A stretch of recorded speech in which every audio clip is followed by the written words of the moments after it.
Hop. Bonjour.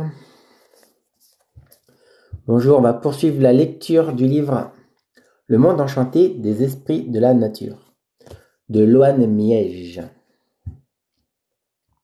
J'en ai déjà fait un live.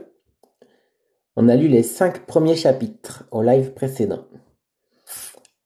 Là, on va peut-être lire 5 autres chapitres. Il y en a pour 1 heure à peu près. Tu es mon Dieu maintenant, carrément. Merci personne 8. Salut de Haïti, Casson Baptiste. Et salut Brun JMH. Allez, pour commencer, je vais lire la 4e de couverture.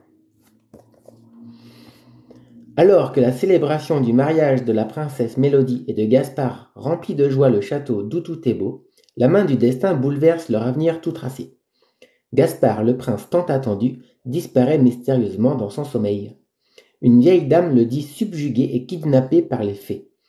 Accompagnée de son chien, Mousqueton, Mélodie décide alors de quitter tout ce qu'elle connaît, son château et son jardin, pour s'aventurer dans la grande forêt à la recherche de son bien-aimé.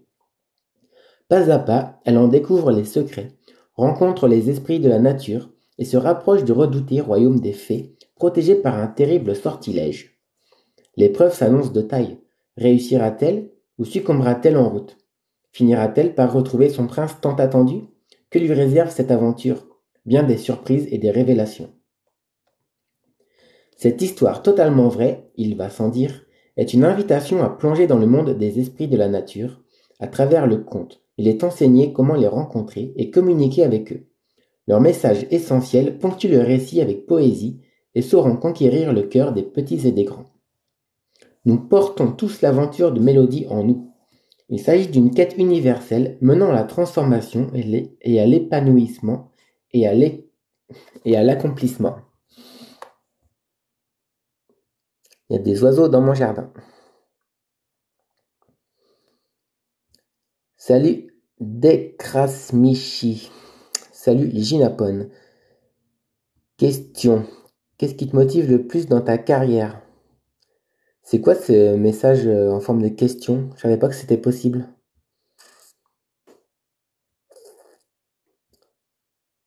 Mot de Alger. Salut Alger. Salut Wanet.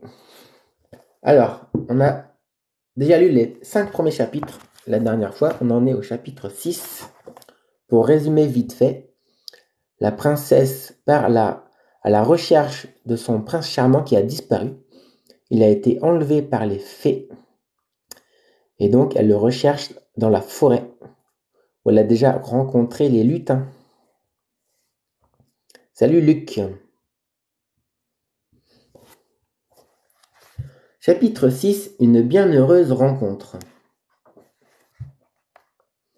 La lune et les étoiles regardent la scène depuis leur hauteur céleste. Quel dommage, une si formidable quête coupée dans son élan. Ces deux-là s'émerveillaient devant chaque aspect de la forêt. Ils en découvraient les trésors et les gardaient précieusement en eux. Ils en prenaient soin comme un jardin qui s'épanouit tous les jours un peu plus. Leur jardin intérieur. Ils s'ouvraient à la liberté, la vraie. Pas celle qui se résume à faire ce qu'on veut quand on veut. Non, celle-là n'apporte qu'une distraction éphémère et des plaisirs illusoires. Celle authentique qui permet à l'âme de s'exprimer à travers le corps de chair. Celle-là même qui nourrit le jardin et l'enrichit d'essences inouïes, dont les parfums embaument à l'intérieur comme à l'extérieur. Cette liberté qui ne se gagne pas, mais qui s'offre, comme le plus beau des cadeaux. Prise de compassion, la lune et les étoiles imprègnent le vent d'un message. Que les esprits de la nature viennent en aide à nos deux protégés, qu'ils se manifestent et leur permettent de poursuivre leur quête.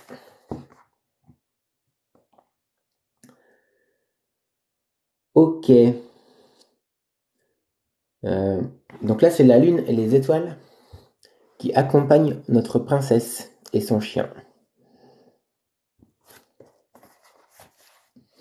Des craquements de branches résonnent dans la nuit. Des pas foulent l'herbe humide. Des chuchotements se propagent à travers le sous-bois. Le ululement d'une chouette annonce la bonne nouvelle.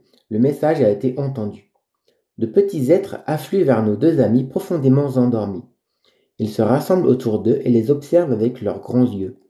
Ils restent là, immobiles, pour ne pas les réveiller. Ils attendent le lever du jour pour se présenter.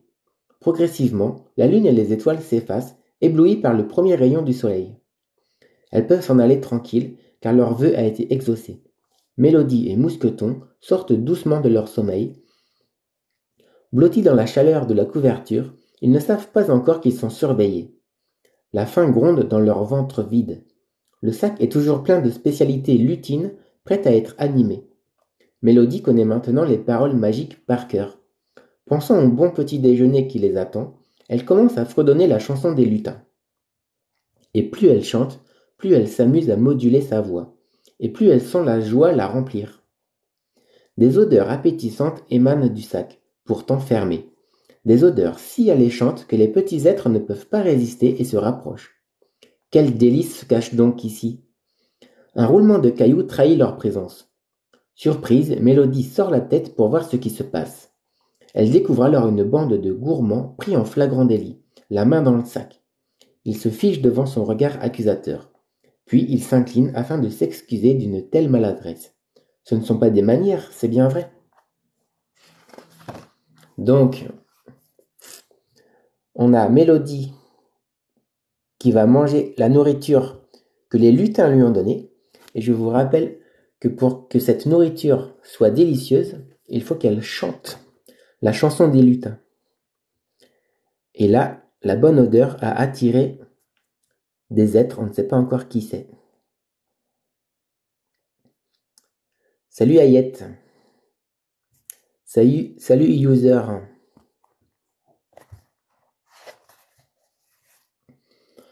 Veuillez ne pas nous juger trop sévèrement, gentes dames. Il y a là des odeurs qui chatouillent nos narines et qui éveillent notre gourmandise. Nous venons en amis, pas en bandits. Croyez-nous sincères, il ne pourrait pas en être autrement. Ces petits êtres, hauts comme 3 lapins, se tiennent par la main. Ils forment une ronde autour de Mélodie et Mousqueton. Commencent alors les présentations. Voici Jacques, et ici Martin, Nicolas, Jean, Antoine, Luc, Adrien, Georges, Sylvain, Clément. Nous sommes des nains, les nains de la Haute-Vallée. Moi, c'est Roland. Ravi de faire votre connaissance. Je vous présente mon ami et compagnon, Mousqueton. Quant à moi, je m'appelle Mélodie. C'est la première fois que nous rencontrons des nains. J'en ai bien entendu parler. Ils peuplent nos contes et légendes. Ils sont célèbres dans le monde des humains, vous savez. On les dit besogneux, sérieux et aimables. Peut-être aussi un peu gourmands. Qui ne l'est pas? Les délices de la nature sont telles qu'il est difficile d'y résister. Si j'ai bien compris, nous sommes sur vos terres, celles de la Haute-Vallée. À mon tour de vous présenter mes excuses, car je ne vous ai pas demandé la permission d'y séjourner. Alors nous sommes quittes. Cela étant dit, nous feriez-vous l'honneur de visiter notre village? La proposition paraît bien sympathique. Mélodie se lève pour plier le bivouac. Mousqueton se dresse sur ses pattes, oubliant sa blessure et impatient de découvrir de nouveaux amis. Saisi par la douleur, il laisse échapper un cri plaintif. Oui, parce que son petit chien Mousqueton a été blessé la dernière fois. La nuit n'a malheureusement pas arrangé les choses. Adieu visite chez les nains. Adieu toutes les promesses de la Haute-Vallée. Il leur faut rentrer au plus vite au château. Ah, parce que le chien il est blessé, alors ils veulent rentrer au château. Merci pour votre accueil et votre invitation, mais nous devons retourner au château en urgence. Mon chien est blessé et doit être soigné par un spécialiste, répond Mélodie, tout en exécutant une révérence pour se retirer poliment. Roland sort de la ronde et s'approche de Mousqueton afin d'examiner sa patte. Il la touche du bout des doigts, la renifle et ponctue son observation par des soupirs. Non, ce n'est pas joli, la blessure est sérieuse. Vous n'allez tout de même pas reprendre la route comme cela? S'inquiète le nain. J'enveloppe mon chien dans mon châle et le porte sur mon dos. Ainsi il est protégé. Le chemin ne lui sera pas trop pénible. Le château est loin, cela ne me paraît pas judicieux. Je crains pour votre compagnon. D'un seul mouvement, les nains se regroupent pour se concerter. Ils parlent une langue étrange, ponctuée de hic et de hoc. Chacun à leur tour, ils avancent leurs arguments jusqu'à se mettre d'accord. Un silence annonce que l'affaire a été entendue et qu'une solution a été trouvée. Roland prend la parole. Nous relançons notre invitation. Vous êtes les bienvenus chez nous. Nous vous proposons le gîte, le couvert, ainsi que les traitements nécessaires à Mousqueton. Le peuple des nains est réputé pour la qualité de ses soins à travers le monde enchanté. Minéraux, végétaux, animaux, esprits de la nature et tout être éthéré peuvent en témoigner. Soyez-en sûrs, votre chien sera entre de bonnes mains et notre village est à seulement quelques pas d'ici. Merci pour la rose EEU 048. Merci beaucoup. Tu pourras lire le livre Tous les oiseaux savent. C'est pour l'école. Bah si c'est pour l'école, tu pourras le lire, toi. Je connais pas ce livre. Tous les oiseaux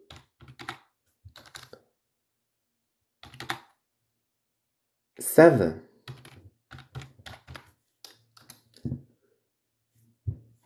De Claire Mazard.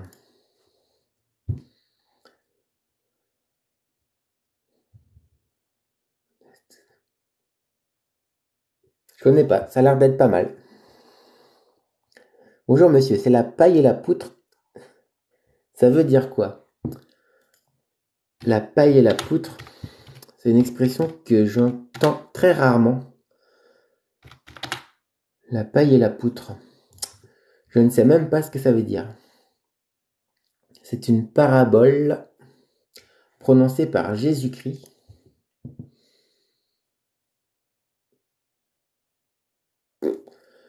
Je sais pas, c'est Jésus qui a dit ça. Tu lui demanderas. Poursuivons.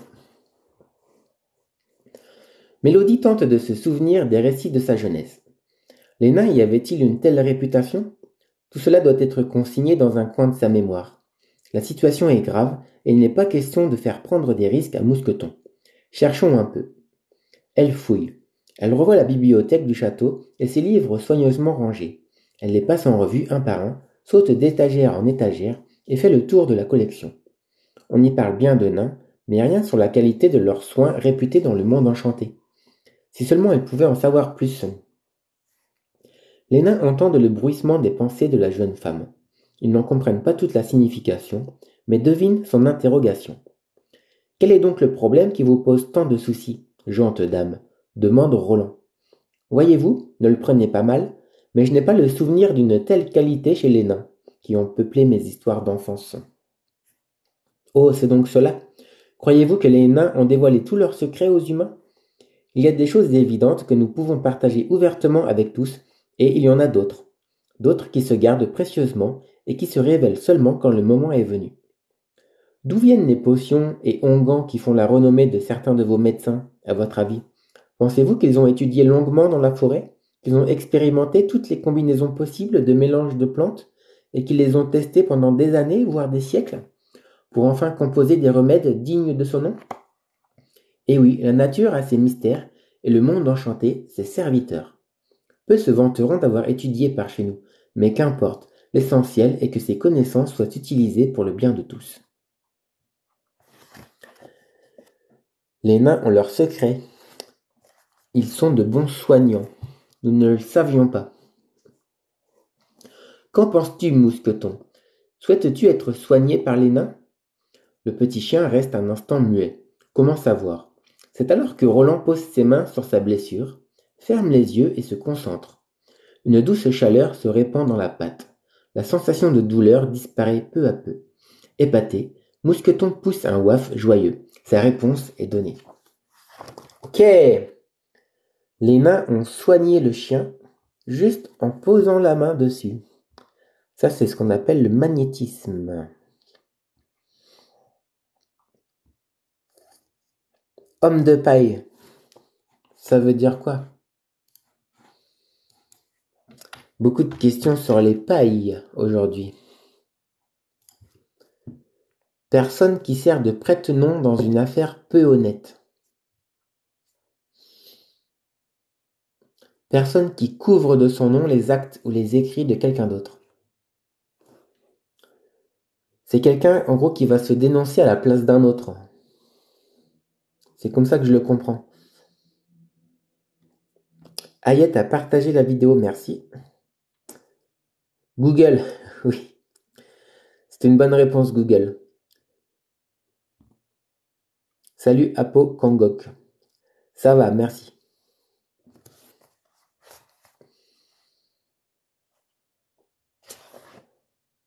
Chapitre 7. Le village des nains. Les affaires sont vite pliées et la fine troupe s'élance dans la forêt. Caché à l'abri des regards entre des murs de buis, le village des nains apparaît. De jolies maisons colorées, bordées d'un jardin parfaitement entretenu, se répartissent le long d'allées bien ordonnées. Ici, chaque chose est à sa place et fait l'objet d'une attention toute particulière. À peine arrivés, ils sont pris en charge par l'ensemble de la communauté. Mélodie est invitée à se délaisser sur une balancelle dont les portants sont recouverts par des rosiers aux fleurs blanches, tandis que Mousqueton est emmené directement à la clinique pour animaux blessés. L'efficacité est une vertu chez les nains. Tout s'organise avec rapidité et bienveillance. Quelques jeunes villageois, enthousiasmés par la nouvelle, se pressent vers Mélodie. Il y a bien longtemps qu'ils n'ont pas vu d'humain en Haute-Vallée. Ils s'installent autour d'elle et la couvrent de questions. Comment est ton monde? Qui mange-t-on? Quels en sont les us et coutumes? As-tu un jardin? Quels oiseaux colorent le ciel? Quels rêves ornent tes nuits? Pour enfin finir avec la question. Que fais-tu donc ici? Les mots s'entrechoquent dans la bouche de Mélodie. Spontanément, elle allait leur donner la réponse habituelle faite de châteaux, de princesses et de princes. Mais elle n'est plus une princesse. Elle a renoncé à son titre pour pouvoir retrouver Gaspard et se délecter des spécialités lutines. Elle se présente aujourd'hui comme une simple jeune femme, comme toutes les jeunes femmes de son royaume. Elle explique donc que son bien-aimé a disparu, emporté par les fées, qu'elle le cherche dans le monde enchanté et que son chien s'est blessé sur le chemin. Rien de moins, rien de plus. Tout est dit. Bouleversés par son histoire, les jeunes nains la serrent dans leurs petits bras pour la réconforter. Il n'y a pas de peine qui leur soit étrangère. Ils compatissent avec tout être. Ils compatissent avec tout être, même s'il n'est pas de leur monde. J'ai pas compris cette phrase.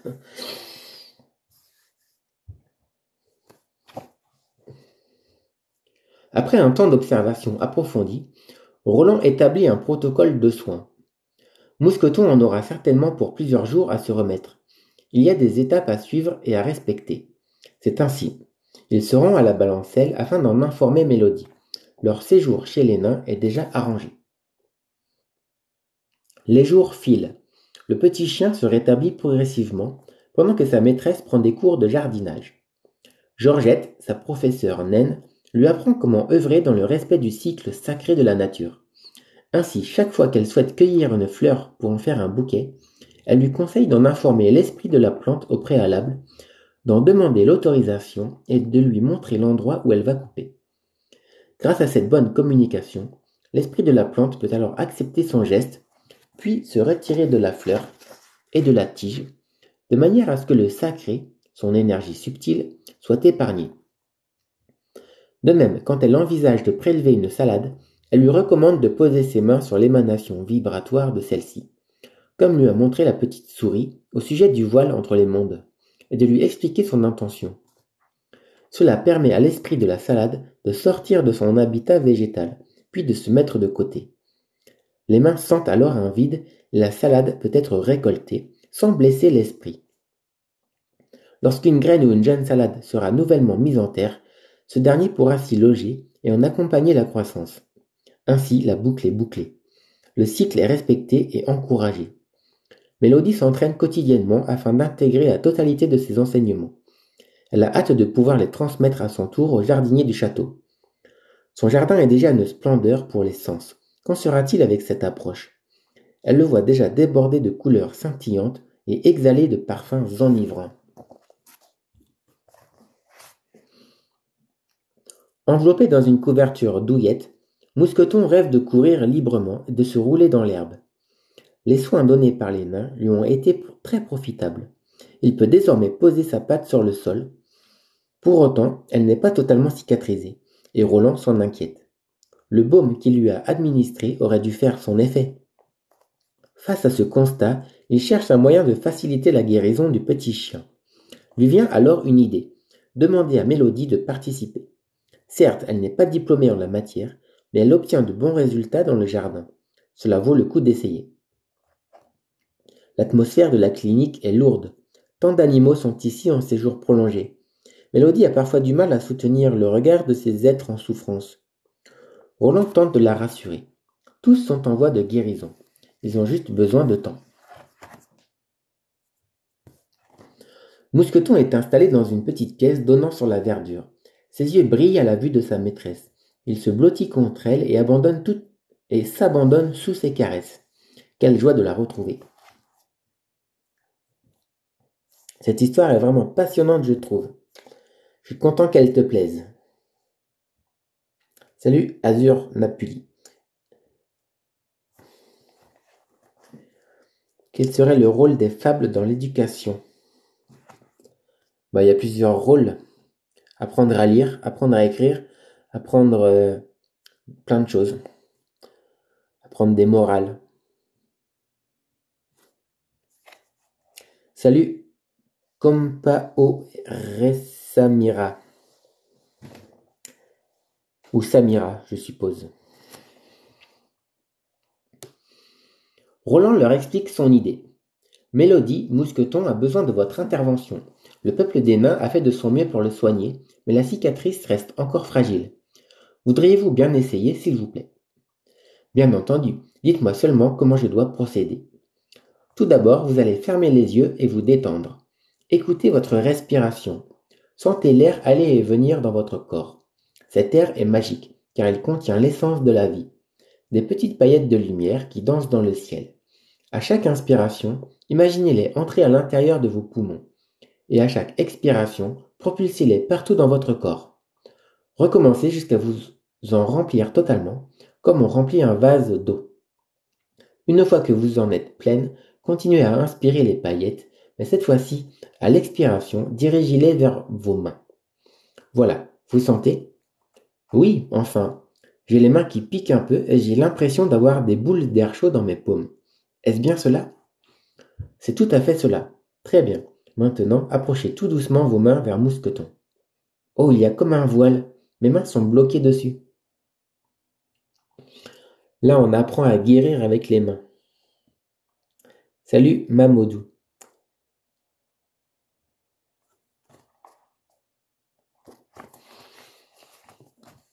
Parfait, vous avez trouvé une paroi énergétique de son corps. Laissez glisser vos mains vers sa patte. Les mains de Mélodie se dirigent toutes seules vers la cicatrice. On dirait qu'elles savent exactement où aller et quoi faire. Elles restent ensuite immobiles, tout en passant par toutes sortes de sensations. Chaud, courant d'air frais, tension, picotis. Mélodie observe, mais ne juge pas. Elle sait que tout est juste. Même si elle ne comprend pas tout, elle a confiance en Roland. Mousqueton semble s'apaiser et un sourire se dessine sur son museau. Enfin, les sensations diminuent jusqu'à ne plus rien sentir du tout. Voilà, vous êtes arrivé au bout. Prenez un temps pour remercier la terre et le ciel, et allez vous laver les mains.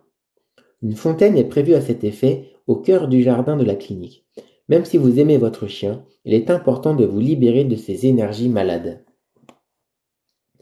Mélodie suit les instructions et file vers le jardin. À son retour, Mousqueton dort profondément. Pour ne pas le déranger dans son sommeil, Roland lui fait signe de sortir de la pièce. Bravo, je vous félicite. Votre soin s'est passé à merveille.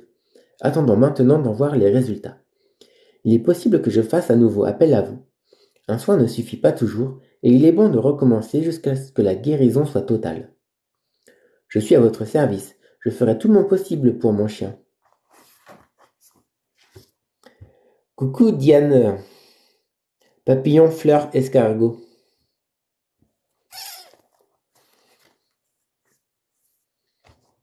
Les jours suivants se déroulent entre le jardin et la clinique. C'est comme si l'un et l'autre étaient liés et se nourrissaient mutuellement. D'un côté, les arbres s'épanouissent, les fleurs explosent de couleurs et les fruits mûrissent en abondance. Et de l'autre, la cicatrice se referme et quelques poils commencent à la recouvrir. La guérison est en bonne voie. Mousqueton pourra bientôt courir librement et se rouler dans l'herbe. Salut Tine. Mélodie se promène le long des chemins bordés de fleurs et d'essences rares. Les nains prennent un soin particulier à conserver chaque espèce de plante, même si celle-ci a disparu depuis fort longtemps dans le monde des humains. Ils se veulent être les gardiens des créations de la terre. La jeune femme est plongée dans ses pensées. Comment remercier ses hôtes? Ils lui ont tant donné. Grâce à eux, son petit chien est à nouveau sur pattes, à gambader on ne sait où. On ne sait tout. Leur accueil a été des plus chaleureux, et ils n'ont pas ménagé leurs efforts pour rendre leur séjour des plus agréables. Elle se souvient alors des pierres précieuses qu'elle a mises dans ses poches en partant du château. En voilà une bonne idée. Elle change soudainement de direction pour se presser vers sa chambre. La chambre est bien rangée. En fait, Mélodie est prête pour le départ. Elle a rassemblé toutes ses affaires, ses notes et ses trouvailles, ainsi que les spécialités lutines. Tout tient miraculeusement dans son sac. Mais qu'en est-il des pierres? Où sont-elles? Elle aimerait éviter de tout ressortir pour les trouver. Elle glisse une main à l'intérieur du sac. Cherche, cherche, ma petite main. Les pierres sont à ta portée. Tu vas les trouver, répète-t-elle. Ses doigts s'aventurent entre les objets. Il fouille partout, tâte et évalue chacun d'entre eux. Les pierres sont petites, dures et froides. Elles sont regroupées dans une pochette dorée en satin. Elles ne doivent pas être bien loin. Donc là, pour résumer, elle cherche dans son sac les pierres sans voir l'intérieur du sac.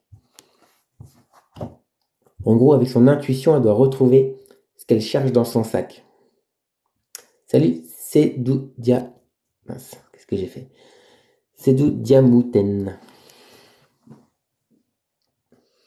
C'est alors que sa main stoppe net et sort triomphalement le petit trésor. Les voici. Mélodie ne sait pas trop à quoi peuvent servir des pierres précieuses à des nains, mais c'est ce qu'elle a de plus beau à leur offrir. Elle ouvre délicatement la pochette pour en admirer le contenu. Ses yeux s'illuminent devant leurs magnifiques reflets colorés. Les pierres brillent comme les étoiles dans le ciel. Elles portent en elles la magie de l'univers. Oui, ce sont de merveilleux cadeaux. Elle en choisit quelques-unes pour créer une sorte d'assortiment et les place joliment dans un coffret composé de feuilles. Fière de son œuvre, elle s'en va ensuite l'offrir et dire au revoir à ses amis nains. Mousqueton la rejoint sur le chemin. Roland et toute la bande les attendent à la sortie du village. Ils sont émus de les voir partir. Les pierres font grand effet. Elles seront utilisées pour les soins. Leur lumière s'appliquera comme un baume sur les plaies. Ainsi le monde des humains, par l'intermédiaire de Mélodie, apportera sa petite contribution à la clinique du monde enchanté. Bien, beau chapitre. Fin du chapitre. On a donc Mélodie qui a appris à soigner avec les mains grâce aux nains. Et en remerciement, elle leur a offert des pierres précieuses.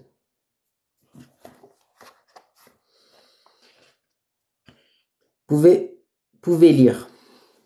Pouvez-vous lire Les Soleils des Indépendances? Mais je ne pourrais pas tout lire, messieurs, dames.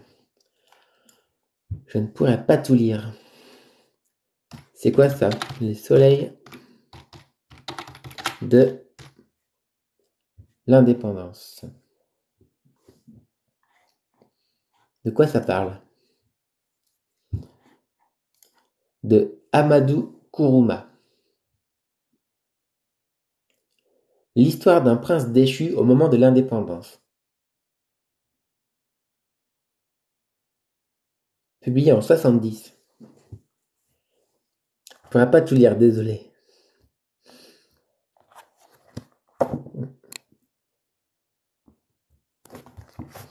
Chapitre 8. Un enseignant à plumes. Tiens, va-t-elle rencontrer un oiseau? Je pense que oui. Un enseignant à plumes. Nos deux amis sont à la fois tristes de quitter la haute vallée et pressés de repartir vers leur but, délivrer Gaspard. car plus le temps passe, plus la situation devient critique. Allons donc savoir ce qui se passe là-bas, aux confins de la grande forêt. Le bâton magique retrouve ses bons réflexes et se tord régulièrement afin d'indiquer la direction. Mélodie et Mousqueton avancent d'un pas décidé. Plus rien ne les arrête. Les branches se plient à leur approche, les ronces se retirent, les cours d'eau s'assèchent et les obstacles s'évaporent. Le monde enchanté semble avoir pris leur cause à cœur et facilite leur progression. C'est bien ça. Leur voie est toute tracée. Lorsqu'un rocher apparaît, il est systématiquement déplacé. Et grâce à cette aide extraordinaire, ils arrivent très vite à leur destination, le royaume des fées. Ah bah enfin ils arrivent. Merci à toi Hayette pour ton écoute. Un rouge-gorge vient en messager. Il se pose sur une branche.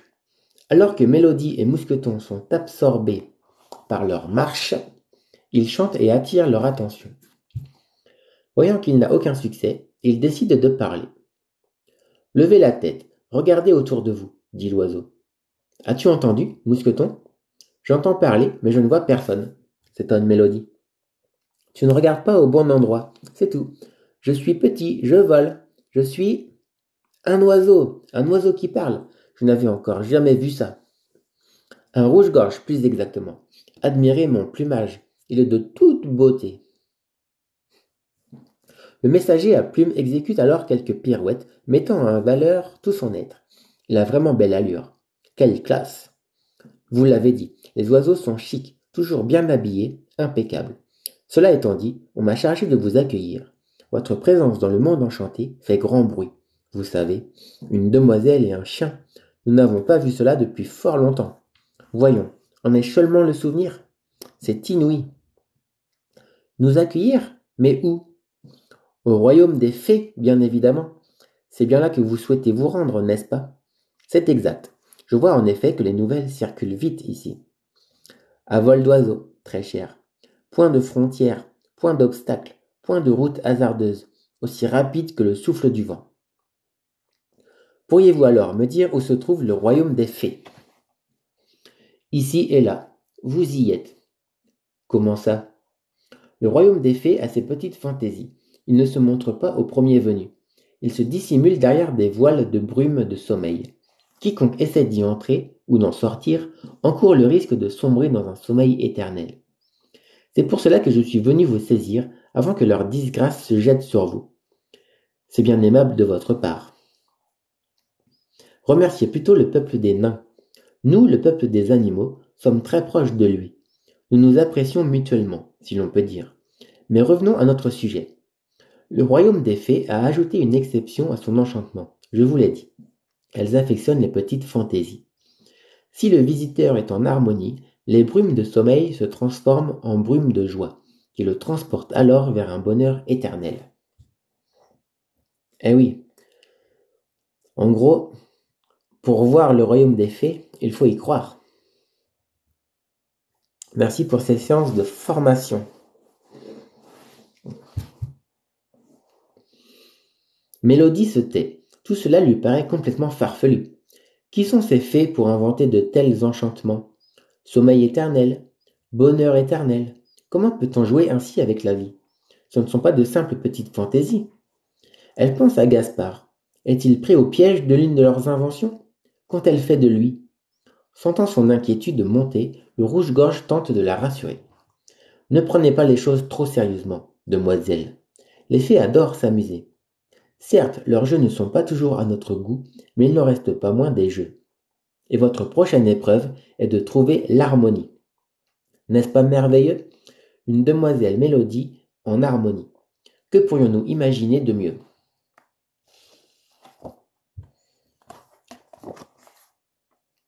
Une demoiselle Mélodie, de retour au château avec Gaspard, son prince tant attendu. Voilà ce qui serait merveilleux. Un peu de patience, tout le monde le sait, une chose merveilleuse en entraîne une autre. Pas de panique, tout arrive à point. L'oiseau fixe le chien un instant. Que dit l'enchantement à son sujet? Il s'agit d'un animal domestique qui dépend de sa maîtresse. Donc si l'on en croit les vieux grimoires, il la suivra quel que soit le sort qui lui sera réservé. C'est réglé. Maintenant, il faut préparer la jeune femme à traverser les voiles de brume. Ce n'est pas une mince affaire. Elle ne semble pas très joueuse. Comment lui parler d'harmonie? Comment lui faire comprendre que le jeu n'est qu'un prétexte, une invitation à découvrir le monde autrement? En tant qu'oiseau, le rouge-gorge n'a pas connaissance de tous les usages propres aux humains. Il ne sait pas quelle attitude adopter pour défendre tel ou tel propos. Sa spécialité, c'est chanter. Logique pour un oiseau. Il glisse son bec sous une aile pour se gratter un peu et par là même cherche des idées. Il doit bien y en avoir quelques-unes, là bien cachées dans son duvet. Voilà, je sais quoi vous proposer. Tout d'abord, il nous faut trouver un lieu agréable pour monter votre bivouac. Ce sera votre camp de base. Si vous voulez, suivez-moi. Que veut dire raplapla? Fatigué. Vous avez une voix apaisante, merci. Toi, t'as un drôle de pseudo, mais merci. Fatigué, mou, plat. Exactement. Amine Karim, merci pour ta réponse.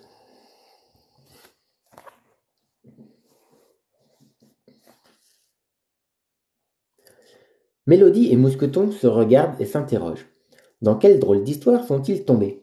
Ce royaume des fées ne leur inspire rien de bon. Non seulement ils ne sont pas sûrs de récupérer Gaspard, mais en plus, ils risquent de se perdre à tout jamais. Si cela se produit, ils auront totalement échoué. Et une nouvelle légende s'ajoutera au livre des catastrophes du château. Mélodie, la princesse égarée. L'aventure tragique d'une princesse et de son chien.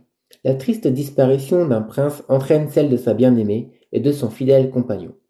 L'inconsolable chagrin de la famille princière. Non, tout cela est insupportable. Ils n'ont pas traversé toutes ces épreuves pour en arriver là. Pendant que leur cerveau s'échauffe, l'oiseau s'impatiente. Alors, vous venez, je vous attends. Je vous ai réservé une surprise, une bonne surprise, cela s'entend. Laissant derrière eux leur liste de titres dramatiques, nos deux amis suivent leur nouveau guide. Le rouge-gorge saute de branche en branche, puis prend son envol. Il se faufile entre les feuilles, tout en ponctuant son vol de looping, vrille et autres prouesses de voltige. Quel acrobate! Il est époustouflant.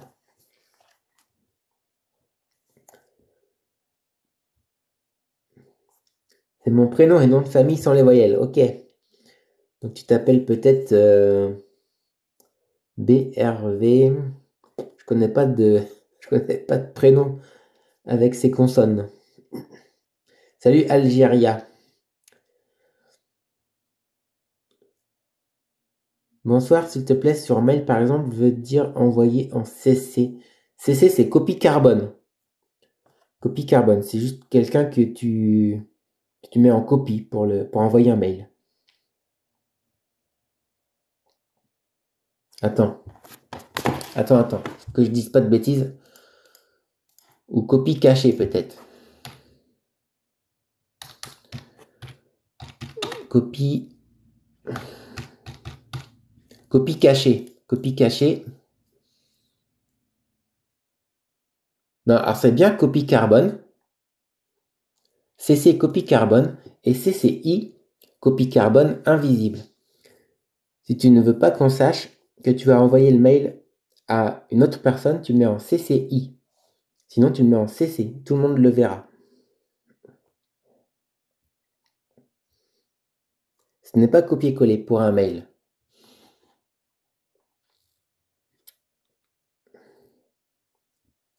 Copie carbone, ouais. Je vais vous l'écrire.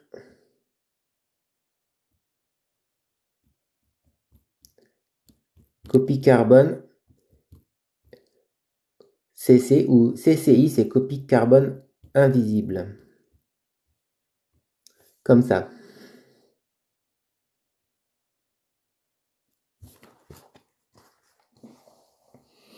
Où en étais-je?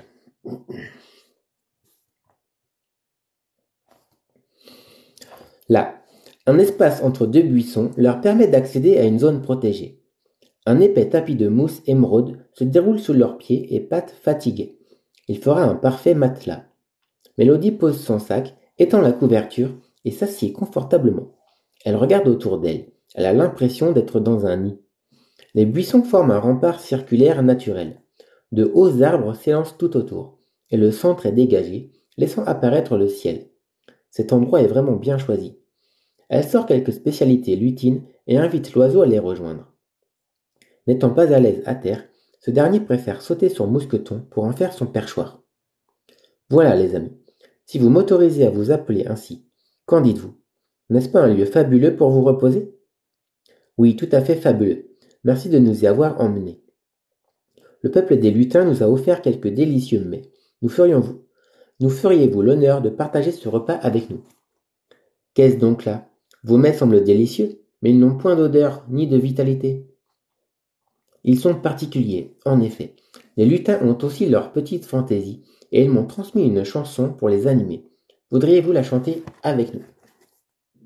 Ah, la chanson des lutins pour que leur nourriture devienne délicieuse.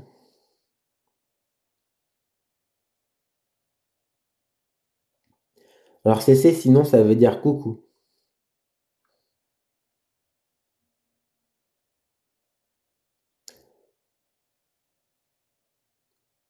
C'est l'heure de l'iftar. Salut Amin Karim. C'est quoi l'iftar? Iftar, Ramadan. Repas du soir pendant le jeûne du Ramadan, quand le soleil est couché. Il n'est pas couché chez moi le soleil? Ou presque. Presque. Eh bien, bon appétit. Bon iftar.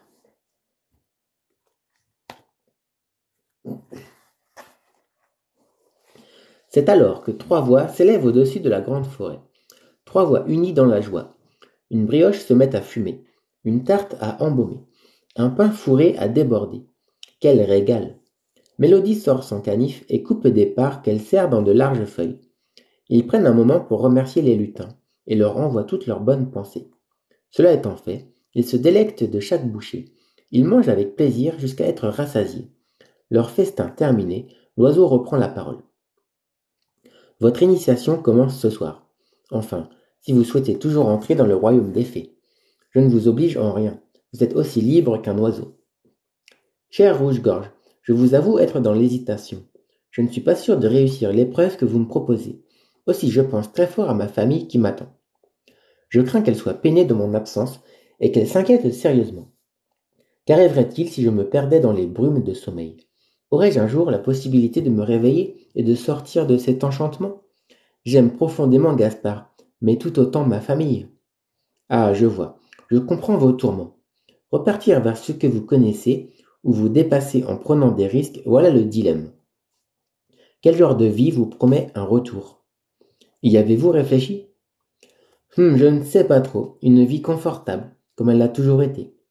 Je suis entouré de la manière la plus chaleureuse qui soit. Ma famille est très généreuse et aimante. J'aurai tout ce qu'une jeune femme peut espérer. Tout cela, c'est certain, mais je porterai un poids dans mon cœur. Le dilemme. Le dilemme, c'est est-ce que elle rentre chez elle, lieu qu'elle connaît bien, lieu qui est confortable, mais elle ne revoit pas son prince, ou alors est-ce qu'elle prend le risque d'aller chercher son prince, mais on ne sait pas ce qui peut lui arriver.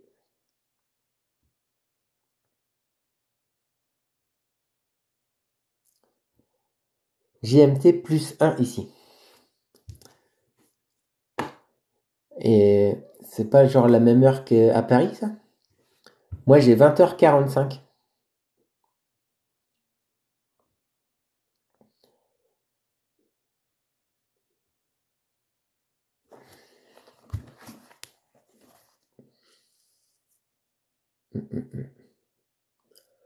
Un poids dans votre cœur, un poids si lourd que même vos larmes ne pourraient l'alléger. C'est bien cela, le poids d'avoir perdu confiance en l'amour et en la vie. Un sentiment de désespoir infini, comme un grand trou noir à l'intérieur de moi.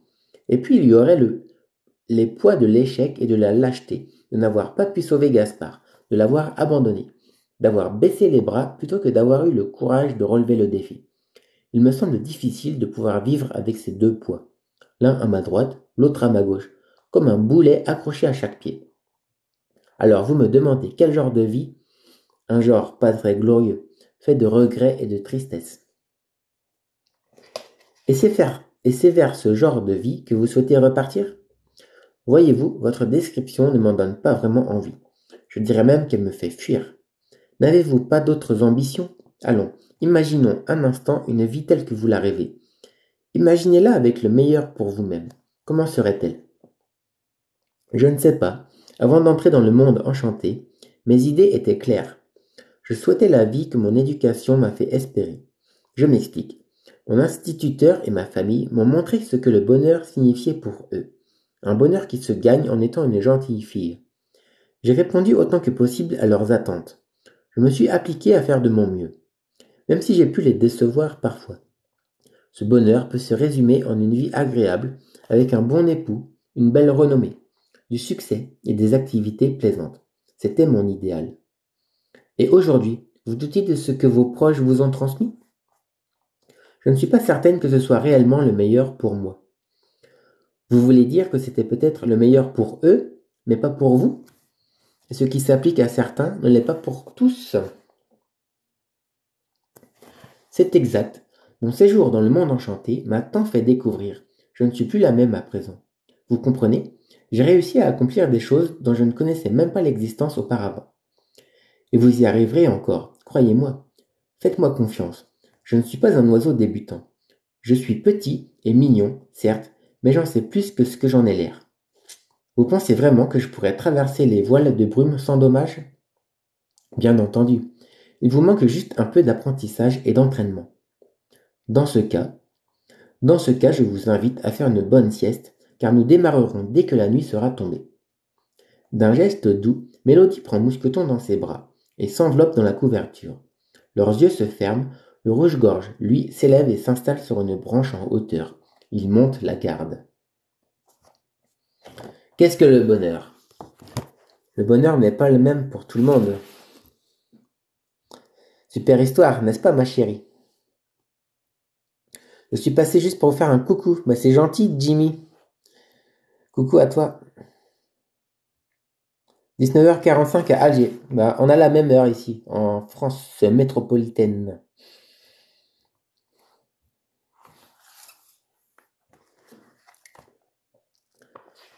Chapitre 9. Allez, ce sera le dernier chapitre pour ce soir. Et on en sera à 1 heure de live. Chapitre 9, l'initiation. Ici, il est 20h49. Merci Diane pour l'heure. Ouh. Le ululement d'une chouette perce le silence et annonce le début des activités nocturnes. Des mulots en profitent pour sortir de leur terrier et ramasser quelques graines. Des renards se faufilent entre la végétation et inspectent discrètement leur territoire. Le rouge-gorge descend de ses hauteurs et réveille nos deux amis. Mélodie sort de ses rêves pour retrouver la réalité. Ce soir est un grand soir. Elle doit se préparer. Mousqueton l'accompagne. Il ne comprend pas tout, mais qu'importe. Personne ne tient compte de son avis. C'est pourtant un chien très intelligent, doté d'une mémoire remarquable. Il consigne tout minutieusement, et on ne sait jamais, cela pourrait servir un jour. Dans sa vie de chien, il n'aurait jamais imaginé suivre les enseignements d'un oiseau. Il ne sait pas s'il doit s'en réjouir ou s'en méfier. Après tout, depuis quand les oiseaux surpassent-ils les chiens? Lui qui croyait être le summum de l'évolution animale, se voit relégué au statut de petit élève, voire de petit suiveur. Cela lui est assez désagréable.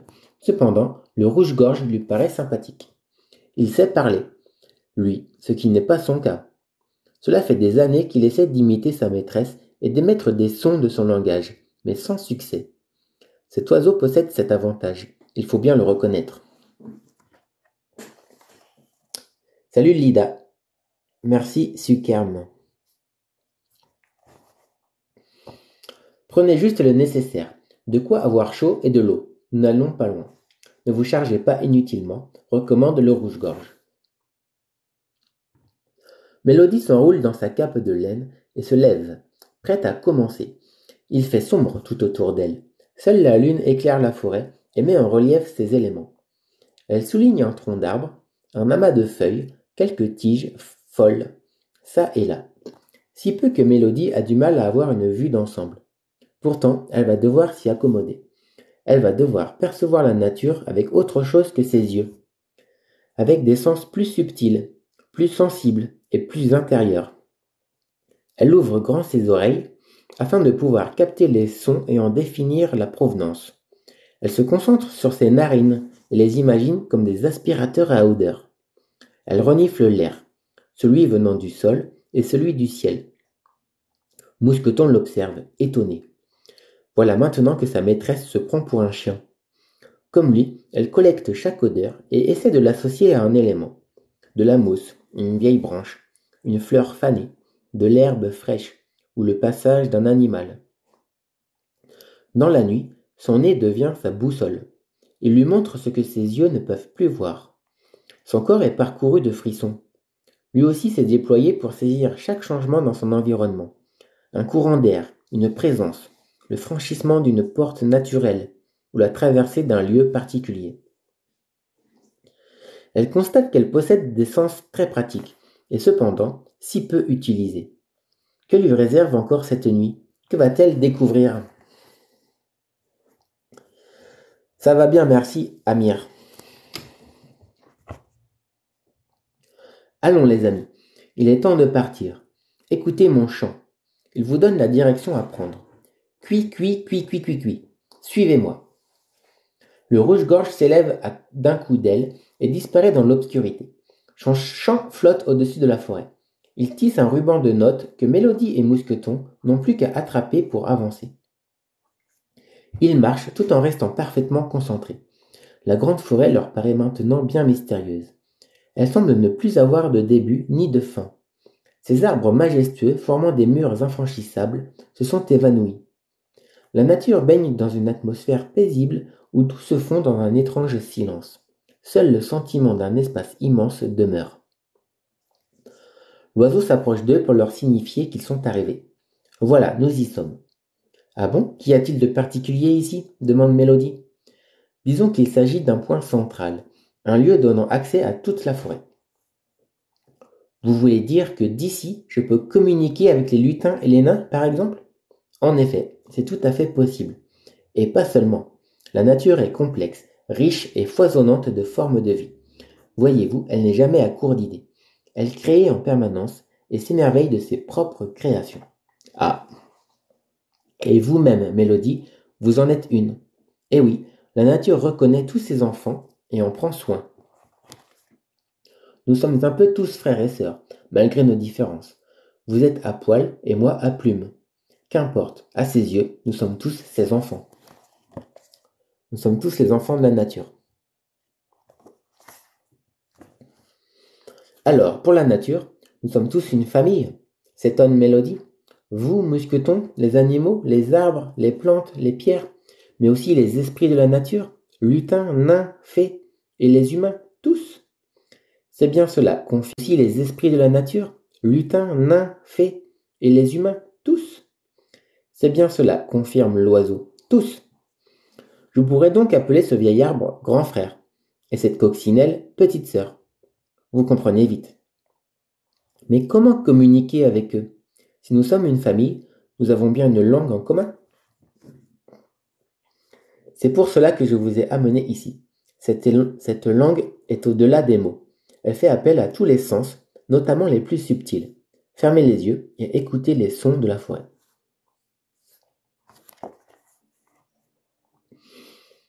Rythmé par quelques bruissements, le chant de la nuit coule dans les oreilles de Mélodie. Il la remplit de 1000 nuances, des sons graves aux plus aigus. Il l'ouvre aux merveilles cachées de la forêt. Difficile de savoir de quoi il s'agit. Chaque son est une énigme. Écouter, c'est tout ce qu'il y a à faire. Puis se laisser emporter, comme si les sons l'emmenaient à la fois un peu plus loin et plus profond à l'intérieur d'elle-même. Le rouge-gorge l'observe, puis poursuit son enseignement. Remarquez-vous comme les sons de la forêt résonnent en vous. Pourtant, vous ne les comprenez pas avec votre tête. Cela se passe ailleurs. Les sons sont des vibrations qui touchent les oreilles, mais aussi d'autres sens. Il passe partout. Maintenant, essayons avec les émotions. Oui, la forêt et ses habitants ressentent et émettent des émotions. Comme les sons, ce sont des vibrations. Vous allez pouvoir les capter avec votre cœur, ainsi qu'avec d'autres sens. Elles aussi passent partout.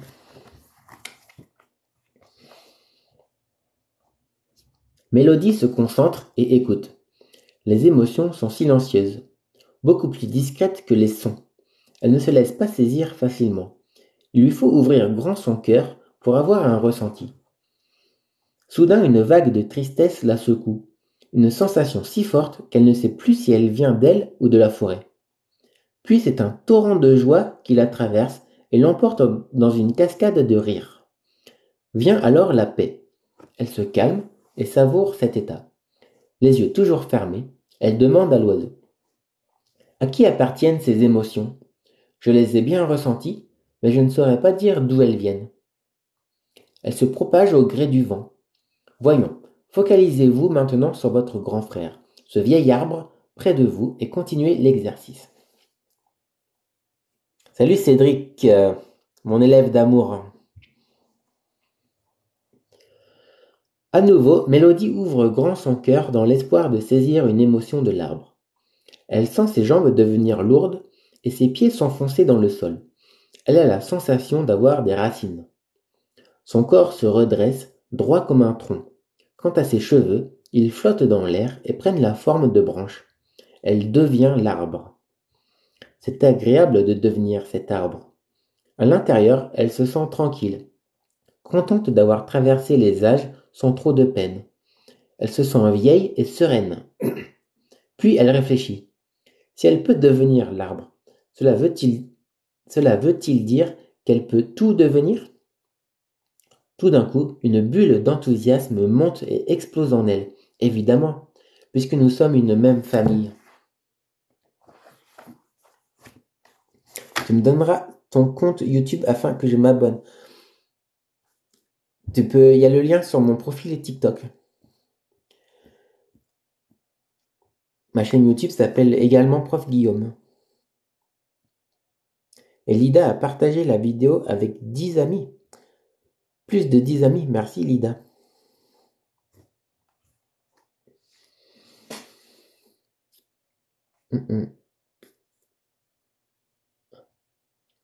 J'ai une idée, s'exclame Mélodie. Je vais à mon tour émettre une émotion en direction du vieil arbre pour voir si lui aussi peut me ressentir.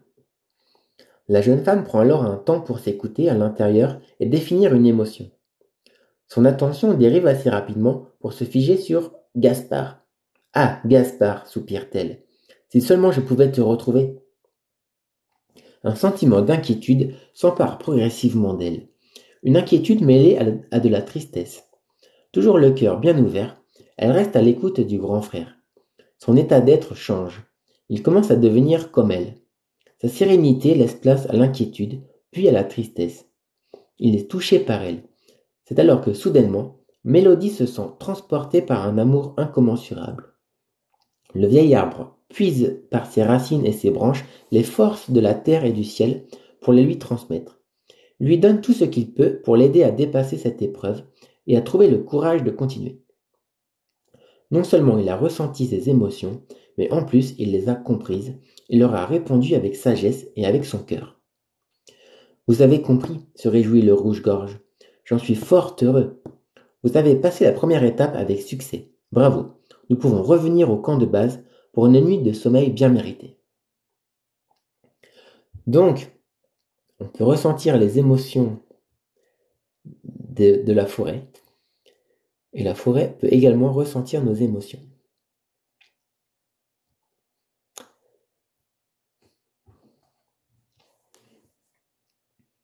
Sur le chemin du retour, Mousqueton s'interroge. Il n'a pas loupé une miette des enseignements. Cet oiseau est vraiment particulier.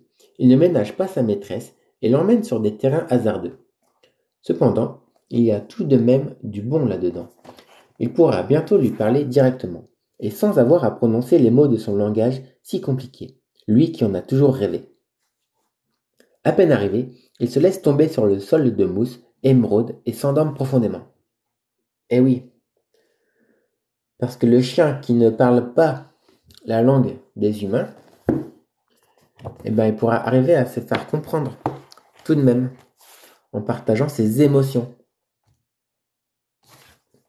Intéressant. Voilà, on a fini le live pour ce soir. Ouais, ça fait 1 heure que j'ai commencé. On est rendu à la moitié du livre. Prochain live, je pense la semaine prochaine, pas avant. Parce que demain, je vais voir ma chérie. Ce week-end, je vais faire du VTT. Salut Sako. Merci pour la lecture et merci à vous tous. Voilà. Voilà. Ok, allez. Je vais m'arrêter là. Merci encore à tout le monde. Merci beaucoup, Arc-en-Ciel Spirit. À tout à l'heure au téléphone. Peut-être. On ne sait jamais. Allez, bisous, ciao, bonne soirée. Brossez-vous les dents. Buvez une camomille pour vous endormir. Et à bientôt.